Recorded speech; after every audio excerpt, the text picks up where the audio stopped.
Saudara-saudara sekalian, kita masuk dalam pertemuan yang ketiga. Timbullah pertanyaan, elemen-elemen apa saja yang membedakan design thinking dengan cara berpikir yang lain? Ya, misalnya kan kita juga mengenal ya dalam inovasi, kita mengenal konsep-konsep R&D gitu ya, atau kita mengenal metode seperti Scrum, Sprint, dan lain sebagainya. Dalam design thinking ini ada sejumlah elemen yang harus kita pegang sebagai prinsip utama. Ya, ada 4 yang biasanya saya sering pergunakan. Nomor 1 yang paling penting adalah bahwa design thinking ini adalah bersifat people center. Berorientasi pada people. Siapakah people itu? Mereka yang akan menggunakan hasil desain kita. Mereka yang akan memakai hasil rancangan kita. Jadi kita mendesain itu bukan untuk kita. Kita mendesain untuk orang yang kita targetkan siapa dia. Jadi kalau kita membuat desain produk, tentu saja kita mentargetkan mereka yang akan mengkonsumsi produk tersebut. Kalau kita mendesain suatu solusi, berarti adalah orang yang nanti akan menggunakan solusi tersebut. Kalau kita mendesain proses, maka tentu saja ditujukan oleh mereka yang akan menjalankan proses tersebut.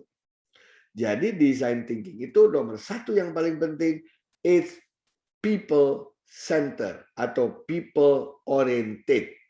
Berorientasi pada pengguna dari hasil desain kita. Itu elemen pertama yang penting.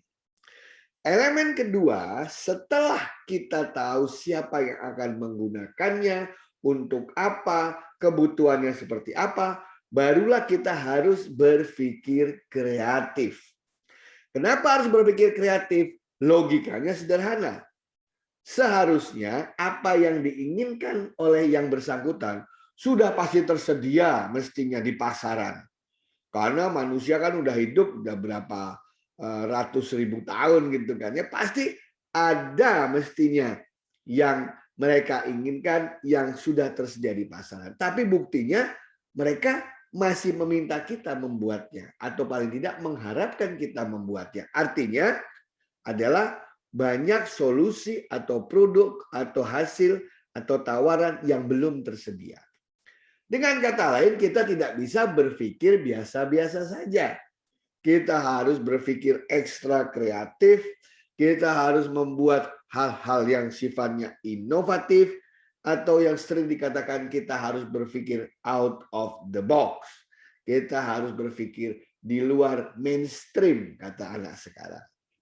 Nah, hanya dengan berpikir kreatif dan inovatif, maka kita akan melahirkan karya-karya, hasil rancangan yang sesuai diinginkan oleh people atau penggunanya tadi. Itu yang kedua. Nah, yang ketiga adalah begitu kita sudah menemukan solusi kreatif, nggak usah nunggu lama-lama, langsung bikin prototype. Ya, langsung bikin contohnya. Kalau solusi, kasih tahu solusinya seperti ini ditawarkan. Kalau produk, bikin mock-up-nya. Ya, kalau proposal, bikin draft-nya. Begitu ya. Kalau desain, bikin gambarnya. Nah, itu yang namanya hands-on. Jadi kita jangan terlalu lama berpikir. Kenapa? Karena ini bukan untuk kita. Ini untuk mereka, untuk pengguna.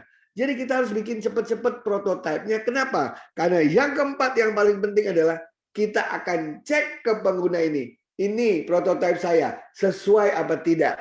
Biasanya nggak langsung sesuai, makanya dibutuhkan proses yang namanya proses iterasi. Proses berulang.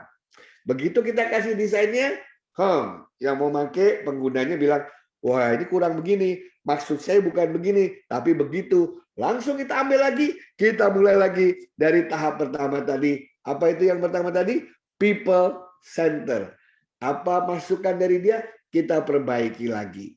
Ya, kita secara kreatif mencoba mencari cara supaya hasil revisi umpan balik yang diinginkan bisa kita ubah.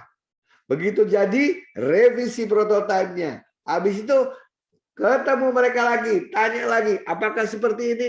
Terus melakukan iterasi sampai sang pengguna, calon pengguna mengatakan, ya, kurang lebih ini yang saya harapkan. Disitulah desain Anda berhenti dan Anda bisa mulai membuat produk jadinya nyata atau menjadi versi final untuk bisa dimanfaatkan, dikonsumsikan, atau dipergunakan oleh mereka yang menjadi target kita. Terima kasih.